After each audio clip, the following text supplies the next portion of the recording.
Hello and welcome to the 106th episode of Growing Up Geek, the weekly podcast for geek entertainment and nostalgia. My name is Brad and I'm joined by my brother Rob. My voice is my passport, please verify. Me? That's a good line. And this time I'm not going to screw up the reference. It's from Sneakers. Yes, indeed it is. My voice is my passport, verify. Me?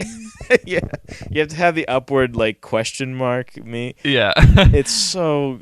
Sorry. If you haven't seen Sneakers yet, you shouldn't listen to this show before you don't. That's your second Sneakers intro, so it's becoming a if you don't know Sneakers, get out kind of show, apparently. Right, you'll be just out on a lot of jokes here, so... But no, seriously, if you don't know Sneakers, get out, because that's good stuff. It is. How has your week been going? Hey, my week went great because I turned 27. You did! Hey! And by the way, that makes me feel old. Really? That makes you feel old, not you turning 30? Yeah. No, just you kind of catching up. I really feel like Yeah. you'll just be speeding towards me, and eventually you'll surpass me and be older than I am. I'll go Super Saiyan, old man. Exactly. But your 27th was good then? Yeah, it was. Me and my girlfriend both baked this red velvet cake pie. Whoa, that sounds like it could be disgusting or amazing. It is amazing. Okay. Just a little history here. I think Giant Bomb was having a debate a long time ago over which was better, pie or cake. Yeah, for the audience, you did say cake pie. I did. I mean, that doesn't seem possible. Right. And so this idea was thrown forward as a resolution to this ongoing debate.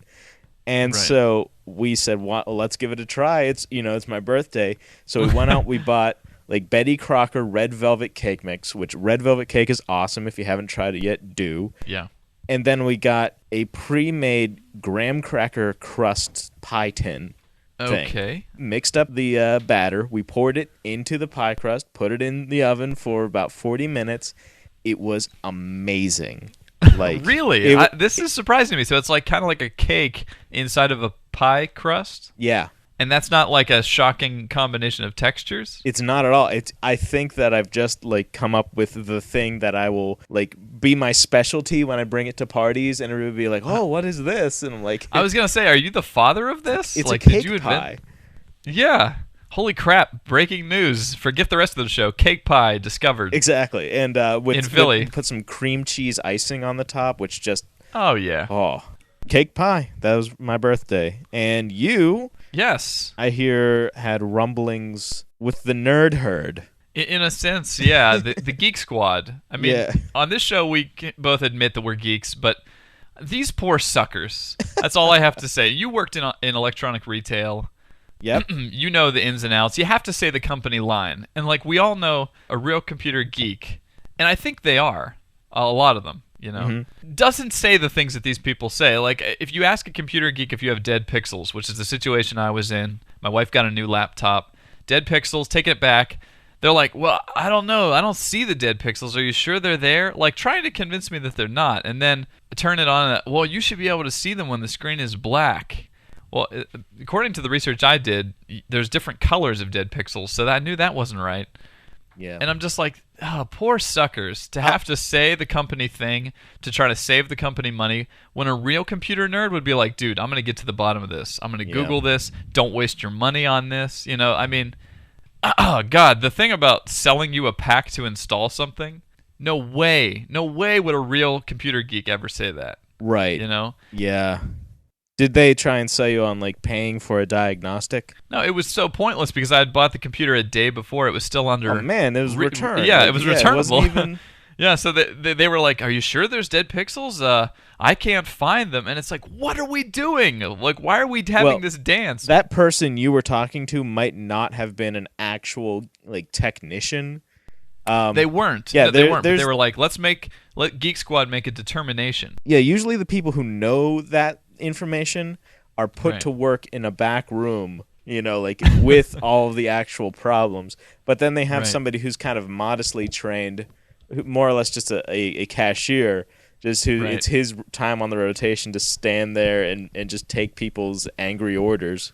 So Yeah, and I understand it's a business and it has to, try to save money and everything, but yeah. all of the experience I've read about Best Buy, and I know your own experience, it's it just doesn't hold up to the geek computer geek reputation, or name. I mean, I did try and be just as forward as I could with people about problems if they were encountering them.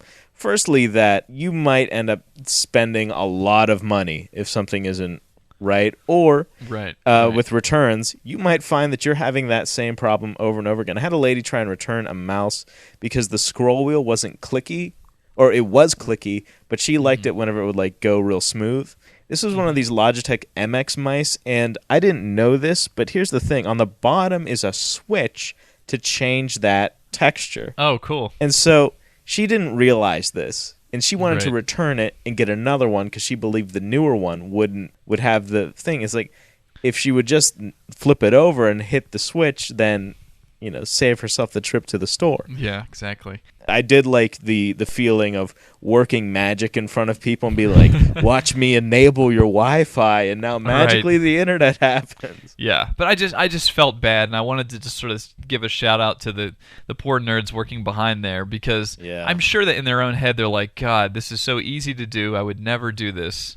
If it was a person-to-person relationship. Yes. You got to find a place like Micro Center or Fry's where the technicians are just so used to doing such advanced stuff. Right. That stuff that, like, installing software, they'll do for free. Right. I knew a technician, awesome guy. He would build, like, stealth fighter computers. Just the most amazing things. Right. And so you could get him to do complicated stuff that the other technicians would charge you for free, just because it was so like easy and second hat to him. He's like, oh yeah, sure, I'll solder this processor onto this thing, no problem, like but the other ones would be like, well, I need to have $60 before I look at it, you know. Maybe it's more dependent on the person. It really can be a very personal industry, so shop around. Yeah, absolutely. So that was my mini rant for the week, but so you wanted to talk a little bit about Netflix. There's been a couple of rumblings lately. First of all, big announcement was that Netflix is coming to the Wii. Yeah. Which completes the circle, the triangle. It does. Of all consoles now will have the Wii on them. No, they will have. Sorry, that would be awesome, dude. If that was your news, forget Cake Pie. Now we're elevating it. Right. All consoles will now have the Wii. No. Let's stop for a second. Imagine tomorrow, Microsoft's president's beginning today. All of our consoles will have the Wii on it. It's the end of all things. Right. Just run out and buy the remote, and it works.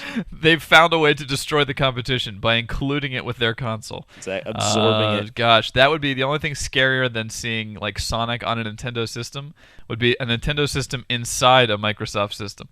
Anyway, go ahead. Some sort of like Xbox Arcade like workaround with the the logic. This actually is probably available in Japan, just on the gray market. In a mall kiosk. It's like Xbox Wii, and you're like, is that available? Like, is that legal? They always do that stuff. Yeah. But anyway, every console will have Netflix.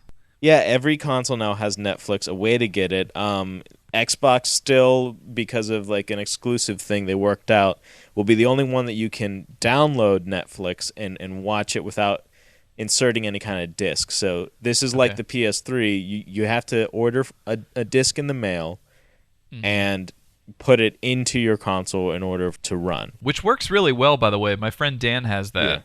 The Netflix PS3, and I was really happy to see how well that worked. Yeah, and I'm excited for Wii, and they're like, well, it doesn't support HD, but you know what? I have my Wii hooked up to the only like standard definition TV in my house, and I'm fine with that. Like nobody, like Reggie Fils-Aimé said, anybody who bought a Wii has already in some way or another gotten over like the grief of, oh, I'm not getting HD, you know? They'll be fine if they're not getting HD with Netflix either. And I rarely get HD with Netflix on the 360. Yeah. It's only a few like shows that stepped up to doing that have that anyway. So I'm excited about this. I think it'll be great. And actually, this is the first time I'll be able to watch movies, period, on my Wii, because it doesn't even work as a DVD player. Yeah, I thought they were updating that with like some sort of firmware or a disc. I mean, if they have, I haven't used it or taken advantage of it. Granted, my Wii is kind of collecting dust, but I feel like this will give it new life, because this is definitely something that I've I see an application for it. Like now I can watch Netflix up in my room on my standard def and then downstairs on the Xbox in high def.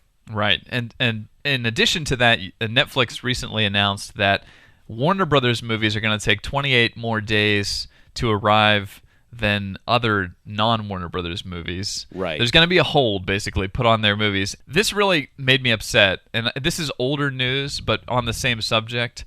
I guess the idea here is to get people who rent to be people who buy. Yeah, I mean, it's this whole feeling like, people are losing interest in purchasing movies or the value of movies and music is kind of depreciating as it becomes more readily available.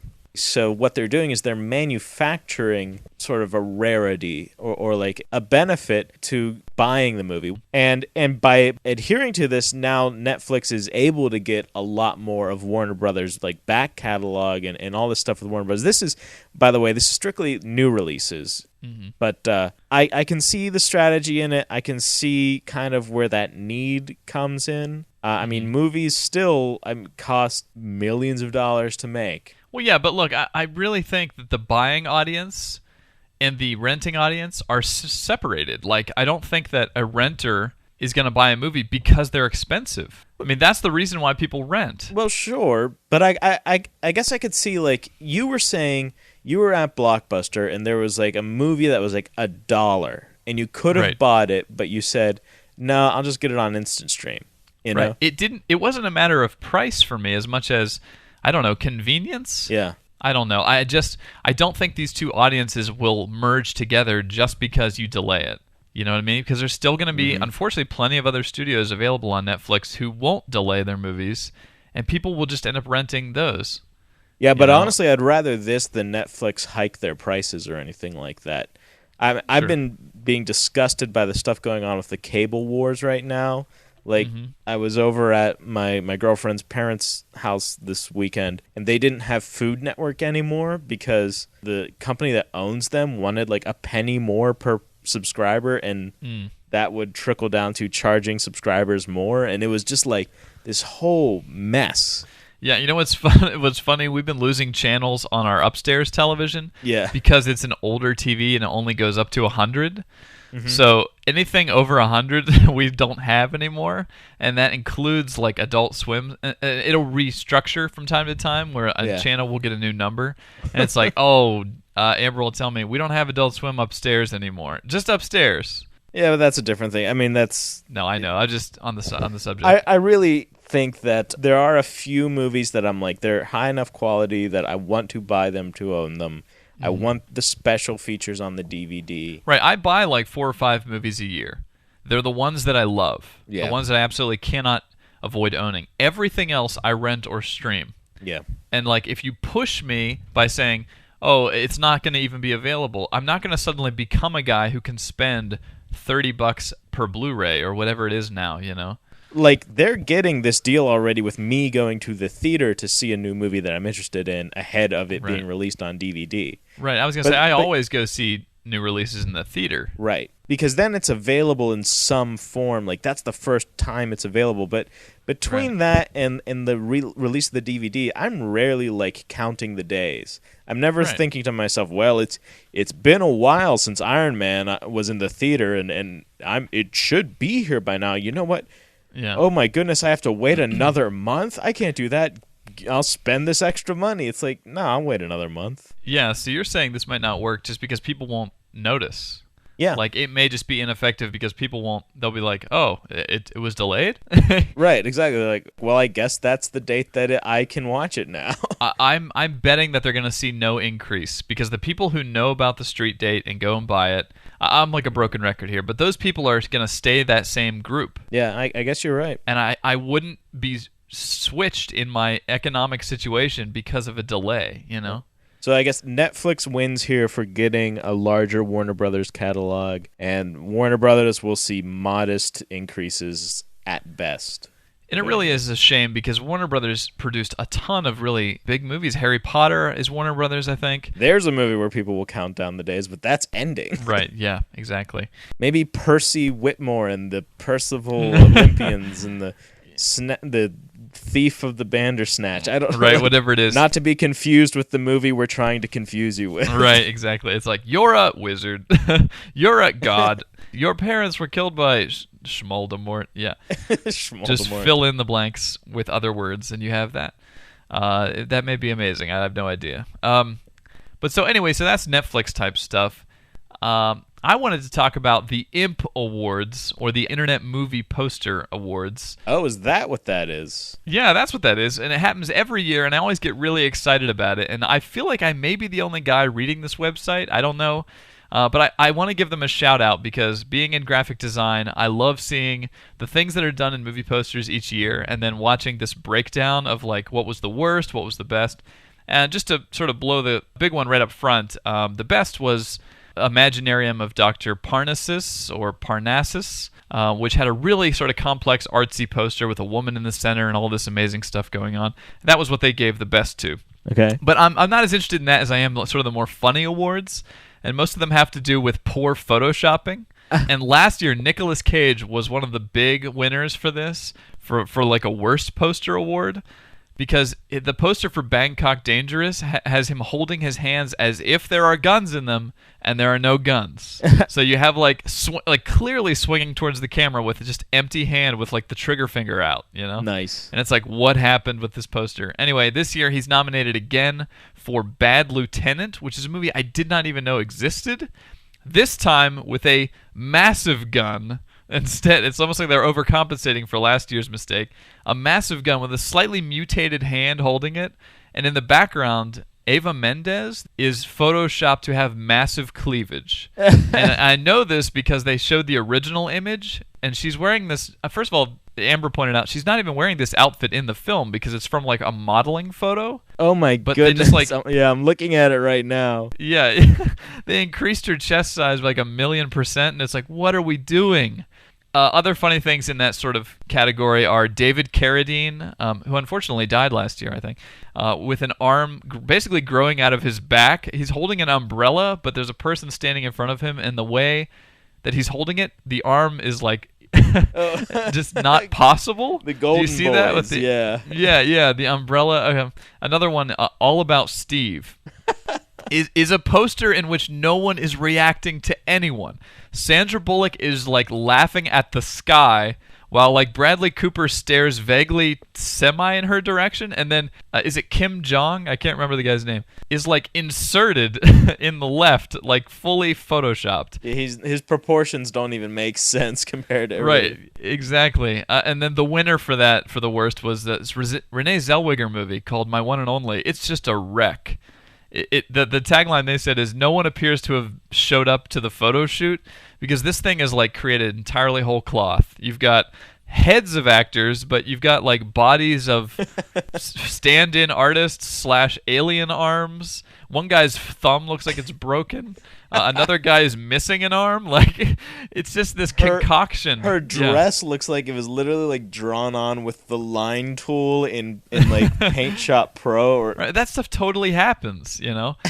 In fact, if you go to the not so serious awards on there, you'll see the DVD Prozac Award, which went to The Open Road. Okay, it's a movie with Jeff Bridges and Justin Timberlake. I didn't even know this movie existed either.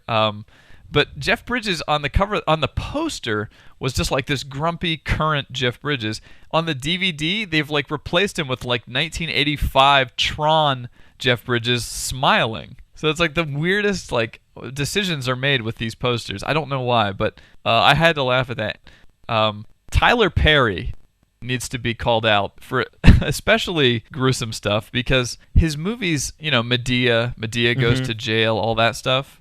He's constantly putting the teaser poster with like serious artsy, you know, bird flapping in the air, or like Medea crying with like shattered glasses, something very drama. And then the poster, like the actual movie poster, is just like a complete comedy. You know, it looks like Barbershop or something. It's like Medea goes to jail. But the teaser posters are always, just watch a Tyler Perry movie come out. The teasers are always a drama poster, and it's like, what are you doing? Like Diary of a Mad Black Woman. The poster was so like artsy and cool, but it was for like the wrong movie, because then the actual thing comes out and it's like, yeehaw, like Medea on the front, you know? So strange. I liked this one. Most mathematically confusing tagline goes to Subdivision. This is the actual tagline.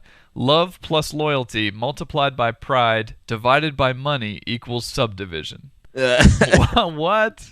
It's like they're trying to be clever, but not really. But just losing people in the process. They always do great stuff like this. You know, if there's weird critic quotes on the front or whatever, they put those in. But I like this. Oddest Promotion Award goes to Play the Game for allowing people to download their own dancing grandpa. And that's all it says. All right, sure. And kind of controversial thing that I was surprised by. The international poster for Couples Retreat, they removed the black actors. Really? Yeah, which actually prompted accusations of racism, according to this website. Kind of strange, but they gave that the whitewashed award. Because if you look, it's fully like everybody's there except the two black people. But yeah, weirdness always ensues. One of my favorite awards on here, and this will be the last one, is for bravest poster, because, and like I said, being in graphic design, like, this is gutsy. You have movies that have big actors, but the posters for these movies choose to not put the faces of the actors on, you know? Right. So they get the bravest award, and the winner this year was Up in the Air with George Clooney, because he is small and silhouetted on the poster, you know, and it would have been such an easy thing to just have a giant Clooney head, which, let's be honest, the DVD will most likely be a giant Clooney head, but yeah, it takes guts to do that, and I always appreciate it when they do that stuff, so. That's very nice. I'd never known about that, but it's cool to see some like appreciation for a very kind of niche art there. But, you know, I guess there's people who are really interested in that. Yeah. Gosh, there's so many great movie posters throughout history. And speaking of movies, yeah, we want to talk about Moon. It's out now on DVD. It's one that I think we both wanted to get a chance to see in the theater, and we just didn't. And so it's a 2009 film, but we're going to talk about this because it's a big sci-fi thing that a lot of sort of inner geek circles have talked about, and we've been wanting to and finally did. And Moon stars Sam Rockwell as just about the only actor in this film. He plays Sam Bell, who is an astronaut/scientist on this moon base, and he's there with his computer Gertie, who is voiced by Kevin Spacey, and he's on a 3-year mission to collect resources from the moon, which are aiding the Earth in this future. I'd say it's sort of like near future, maybe. Mm-hmm. So he's up there, and Moon is the kind of film that treads a lot on its mystery and the development, so we have to be careful not to spoil anything, and I think that's all you need to know. So what did you think about Moon? I actually just finished watching it as of this recording, so it's kind of an interesting place. I haven't had much of a chance to mull it over, but my initial feelings are that I do really like this movie. I like the twists and turns it makes.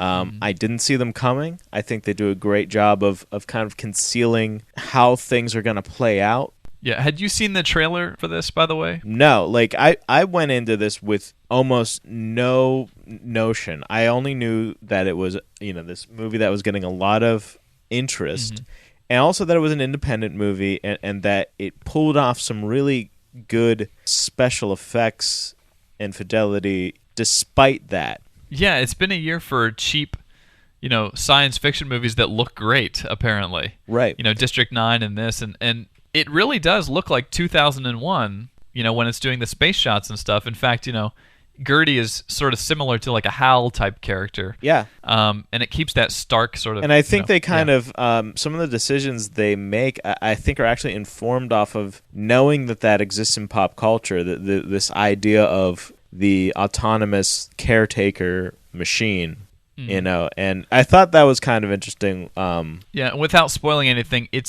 I can say probably safely that it's sort of like a Twilight Zone very much type of story. It's got some very big ideas, and I thought that the ideas were very good.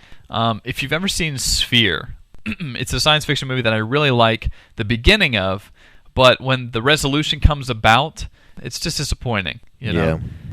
Here, I didn't think there was that problem. I think Moon gets better and better as it goes on. When the twist happens, which is why I asked about the trailer, I would advise people not to watch the trailer because it does spoil at least the first big twist. You're sort of left wondering why that happens, and then as it develops the story, I think it actually explains itself very well and leaves a very satisfying ending.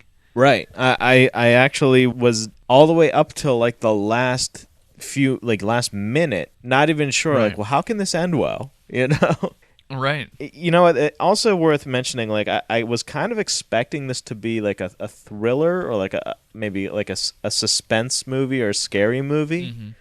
But it really, I don't know that it is that. Like, there isn't that same feeling of fear that you get with a movie like Sunshine, which we talked about way early on. Right, yeah. On this show.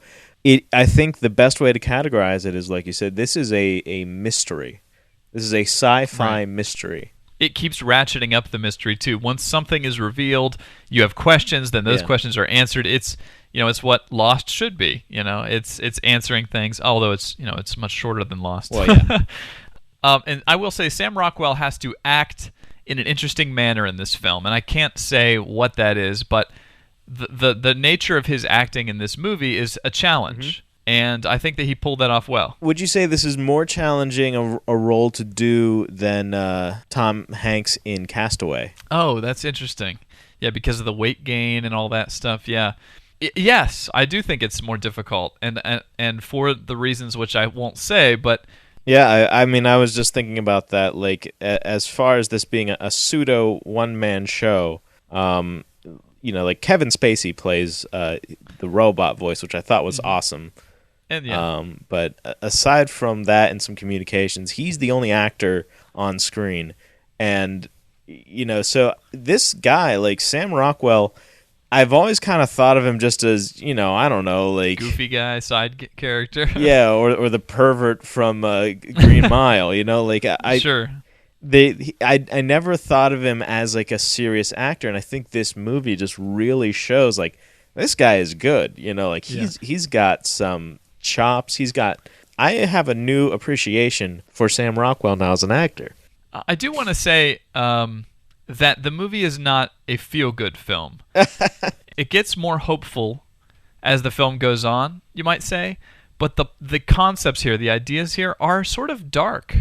Yeah. And leave me with a sense of sadness. And the next day, when I was thinking back about it, I didn't have a good feeling about the film. If someone were to say, "Hey, Moon," like the immediate thoughts that come to mind are kind of sad thoughts, And so I don't know if that dissuades me from recommending it entirely. But if you're not, if you're interested in like a heady kind of thinking man's science fiction, I think it's great. However, it does leave a little emptiness in me. You know what? And maybe it functions very well then, I guess, as a proper science fiction movie. I mean, not even like necessarily sci-fi fantasy. Like the things that happen in this movie could conceivably happen in the future. Right. So this movie, as a good sci-fi story does, kind of presents ahead of time a moral situation for you to think about. You're like, well, man, like that's kind of dark. Do we really want to do that in the future? Do we want? It sparks discussion. Yeah, and I really think like I'll be interested to see as we as a society technologically get closer to that point, what kind of decisions we make, and if movies like this are brought up, right, or maybe helpful in discussion. Yeah, I mean, obviously, like it's a different realm, but Gattaca obviously has had a huge impact on the literary community and things like that in discussing the concept of genetic amplification and stuff, which these days they're talking about gene therapy already, and are you going to have a division of the gene privileged and the the normies or whatever? Right. Yeah. There's definitely a rich history there. Jules Verne and C.S. Lewis writing about space travel, long before we actually did it, and sort of theorizing. I love that stuff. Real quickly before we finish our review, I always like to get your take on music because you're a music guy. I thought the music in this film was really stand out. Did you also? Well, Maybe. I think that it kind of reeked a little of being indie. Oh, okay. Which I guess like that's a thing, is that indie music by its nature wants to stand out or be different. But in doing so, kind of like, punks, they try so hard to be different, they all look the same. Right. It's very nice, kind of minimalistic, textural music. It definitely suits science fiction pretty well. I mean, the same style is kind of in Mass Effect, which, a lot of people raved about it, because before that, most science fiction of that kind would have the orchestra sort of Star Trek, Star Wars feel to it. Right, yeah. So, I mean, I think it was a good choice for this movie. I think that it reflects the mystery tone, the solitude. Right. That's probably why I noticed it, like you say, is because it's not what you expect to hear in a science fiction film. You expect to hear, an orchestra, and you instead hear almost electronica, maybe? Yeah. It's been a good year for music at the movies. Did you see Sherlock Holmes? No, I didn't. Yeah, we didn't talk about that on this show. I do recommend that film. It was so much better than I thought it was going to be. You know what? I gotta say this real quick. Go see Youth in Revolt, because there are some good choices as far as the soundtrack is concerned. Right. Including a song I know you like, which is "What Up, Fat Lip." Yeah. Oh, geez, and I haven't heard it in a film before. Appears in that movie, and I was just excited for that. Yeah. That movie, some people might like it, other people might hate it. I'd say it's for the Juno crowd. Right, you said it's the Juno Michael Cera less than the Superbad Michael Cera. Exactly, and Zach Galifianakis, don't go to see it if you think that's the reason you want to see this movie. He's kind of just there as a cameo. Yeah, I was going to say of Sherlock Holmes that I thought the music was really good, and I think you should see it for nothing else than that. I'm speaking only to you. Me. I was so worried that it was going to be just the James Bondification of Sherlock Holmes, the modern James Bond who just punches dudes' faces into urinals, Right. But no, he's still a detective. He's still smart. The fighting he explains in an intelligent way, and so I was not disappointed. But yeah, the music is all like bent stringed like piano stuff. Nice. Like if you could, it's really good, like old schooly England. All right, yeah, and I gotta say, bad Michael Cera actually kind of works in Youth in Revolt. Oh, nice. More than I thought it was going to. So it's up to you. It's your money. Good deal. Well, before we close out our show, we always like to go ahead and get a little nostalgic and reminisce about growing up geek. And when I think back to growing up as kids, I immediately think of all of the crap that we believed growing up and the just urban legends that kids have told each other. I think I've mentioned I'm getting really into Mythbusters lately. It's all on Instant Stream, and if you haven't seen that show, just for heaven's sakes, queue up an episode. But what I didn't realize is that show deals with all these things that I wondered as a kid. Like, dude, in the Civil War, there was the guy who got shot in the scrotum, and then a woman was pregnant, And then they test that on the show, I was like, yes! And then just on the edge of my seat, like, is it going to be true, Can that happen? And they ended up firing through a tiny blue bag containing quote-unquote genetic material. Yeah, and they had a real Civil War guy shooting. They had a real Civil War guy shooting? Forget cake pie. Excuse me, a real Civil War reenactor. That sounds so lame by comparison. Wouldn't it be awesome if it was like 1,000-year-old man? I know that's not the accurate years. The actual child that was impregnated with this method. The child wasn't impregnated. Jeez, we're going way off course now. No. Yeah. He was the child that was conceived with this method. Yes, exactly. Oh man. So just what are some things that come to mind when you think of these urban legends when you were a kid? Crap that we believed. Well, Luke Skywalker actually got his hand cut off. They paid him a lot of money. I'm like, no one would ever do that. And they were like, yeah, they paid him like $1 million to cut his hand off for real. Thinking of it now, like actors go through a lot of stuff, like gaining and losing weight, but no way is anyone going to go, I'll cut my hand off for this one scene. There's a movie, Cannibal Holocaust, right, where it is alleged that they killed a girl in it, or there's a dead girl in it who's impaled on a spike. Yeah. So they, it's oftentimes, I think it was like one of the first movies to get an NC-17 rating because of this scene. Have you seen that? Because I have read about this controversy. I had a roommate who was just kind of sick enough to be like, dude, look, because it has real animal death in it, and I know that makes a lot of PETA people upset. Yeah, it does. But props to the effects guy in this movie if they go to court because they believe that they killed a child. Yeah, I know, and from what I think, like they had a girl come forward who was supposedly the actress, and they had her attempt to, like recreate the scene, which involves like sitting like on like a bicycle seat, right? With that looks like a stick, and then like you have like the spike sticking out of your mouth, right? And just holding like your face up to make it look like that, right? But like apparently like lore has it she couldn't actually make it look right, or whatever. But obviously the movie is still around, and nobody went to jail over it. I don't think they ultimately were able to prove, right? Nor is there any reason to believe that actually like somebody was impaled on a spike for the sake of this movie. Right, yeah, no. I don't think so. But yeah, that's... like if I was writing a movie, I'd be, and then we'll impale a person on a spike.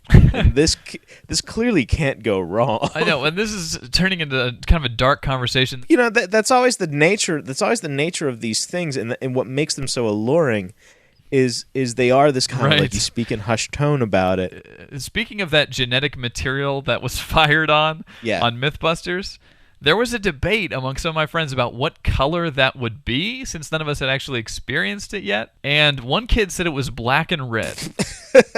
And I remember this very clearly because then some of the other kids who maybe knew better were like, "You mean like the Chicago Bulls?" Wow. I was like, "Oh my God, this guy's gonna get."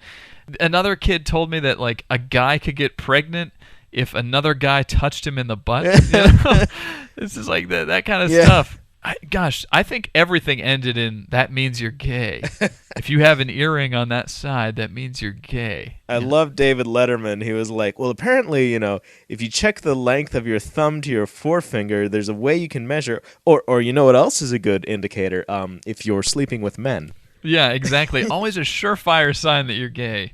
I don't know like what other urban legends. I mean, everybody knows about Pop Rocks. They've tested that and disproven it on Mythbusters. Yeah. Was that was the one where Mikey from the commercials, like Mikey likes it. Supposedly some myth where he like died from like exploding by testing that Coke and Pop Rocks thing. Did they do that on Mythbusters? Like, yeah, they did. It was like one of the very first things they ever tried. Okay, so it doesn't kill you. Yeah, probably Coke, like Diet Coke and Mentos would kill you. I just watched that one. Yeah, that thing shoots like 30 feet up in the air. You probably end up vomiting, actually. Well, you will become a fountain, right? If you do that. Yeah, and I think the reason has to do with like it's so crazy because you drop like one Mentos into a Diet Coke, specifically Diet because the aspartame affects it, just as well. But like it blasts this fountain. Like it's amazing how fast it happens. Yeah, and it has to do with like the surface area of the Mentos being very porous. Yeah, it's interesting. The most recent one, I think I saw a comedian get up and he was like, "Yeah, so I just turned 27, and which is great because when I was 20, I swallowed a lot of gum. Yeah, so exactly. It's about to come due." Exactly. Yeah, and I don't know where these things start, but remember a lot of that stuff from when we were kids. Coke can dissolve your teeth. Oh, I finally saw that friggin' one, and I'm so glad because it's all this stuff about people pass this stuff on email a lot now, and that's sort of the modern version of all this. Yeah, is email. There's a great website called Snopes.com that always investigates these email myths, and I love, and you can tell the people on Mythbusters love busting them more than they like confirming them, because it's stuff you just get tired of hearing. It's like, I don't believe you, and they're like, yeah, it's true. It dissolved a pig's tooth, and it's like, well, here it is, sitting in Coke, not dissolving. However, it does clean like blood off of crime scenes pretty nicely, which was a rumor I didn't think was true. You know what I would like to see them test? And I don't know how. Cut slides, or whatever they're called. There's a whole disgusting compilation on YouTube, which is great to watch for cringe factor. But it's whenever you have somebody who slices with the sword, and then the person, oh no, like looks fine and then falls to pieces. There was you're right. That was a compilation. It's from films. We should say this is not real, right? And that's why I'm wondering, like, can that actually happen? Like, not even. I don't even care if it's a living thing, but just like is it possible to cut something so quick and precisely that it appears to not, and then a second later fall apart? Right. I mean, not to mention like arterial pressure and things like that. You figure like you cut somebody's head off, it's going to be instantly noticeable. Yeah, there's none of this sliding. It would be interesting to test. However, I've always been kind of annoyed at that in films when they do that. Right. Because I feel like it's just for the audience. You know what I mean? It's not realistic. It's just like so the audience can go, whoa. Exactly. While the person slowly slides, Right. And that's kind of why I want them to do it. I want everybody to, anytime now they go to see a movie, they're going to be like, oh, well, that can't really happen. And so then movies have to stop doing it. Exactly. Well, I don't know if that's going to happen because they've busted so many, like firing guns at padlocks on doors. Although kicking the door in, they had some success with. Yeah. Which is kind of wild because on the cop show, it's always like, hang on, I got it. And then he kicks it, Now, right. It took the guy like 4 tries, but he was all the way down to like the last of 4 locks, after like slamming into it a bunch of times. It's like, whoa, that actually kind of works. And jumping through a plate glass window, last thing I'll say, do not do that. It happens in every movie. You will be eviscerated. But anyway. Legends. Make them happen. Yeah. So that is our show for this week. Thank you for listening. If you would like to participate in the show, then you can send us an email at mail@growing-up-geek.com. You can also follow us throughout the week on Twitter at twitter.com/GUGBrad and GUGRob. That's going to do it. Once again, my name is Brad. I am Rob. And we'll catch you next week.